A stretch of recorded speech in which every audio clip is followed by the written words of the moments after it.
পরিস্থিতি স্বাভাবিক করতে টিয়ার সেল এবং সাউন্ড গ্রেনেড নিক্ষেপের পরে কিন্তু দুপক্ষই পিছনের দিকে ফিরে গিয়েছে। পরিস্থিতি নিয়ন্ত্রণে আনতে কিন্তু টিয়ার সেল এবং সাউন্ড গ্রেনেড নিক্ষেপ করে দুপক্ষকে পিছিয়ে দিয়ে এবং পরিস্থিতি আসলে একটা ব্যাপক রণক্ষেত্রে পরিণত হয়েছিল এবং পুলিশ সাউন্ড গ্রেনেড এবং টিয়ার সেল নিক্ষেপ করে তাদের দুই পক্ষকে পেছনে ফেরে এই মুহূর্তে কিছু কিছু যান চলাচল করতে আমরা দেখতে পাচ্ছি এবং এই সাউন্ড গ্রেনেড নিক্ষেপ করা এবং টিয়ার সেল নিক্ষেপ করার পরে কিন্তু আমরা দেখেছি যে এখানে যারা গণমাধ্যম কর্মী এবং আইনশৃঙ্খলা বাহিনী যারা আছে তাদের কিন্তু বেশ চোখে এবং নাকে ঝাঁঝালো যে গন্ধটা বা ঝাঁজ থাকার কারণে কিন্তু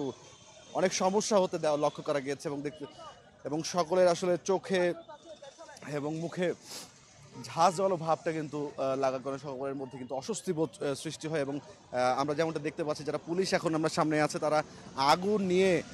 তারা তাদের পরিস্থিতি স্বাভাবিক করার চেষ্টা করছেন। চোখটা যে জ্বলন ভাব এবং নাক যে জলা ভাব সেই ভাবটা দূর করতে কিন্তু এই মুহূর্তে এখন আমরা দেখতে পাচ্ছি গণমাধ্যম কর্মীরা এবং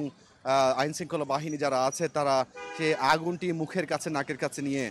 পরিস্থিতি নিজেদের পরিস্থিতি স্বাভাবিক করার চেষ্টা করছেন।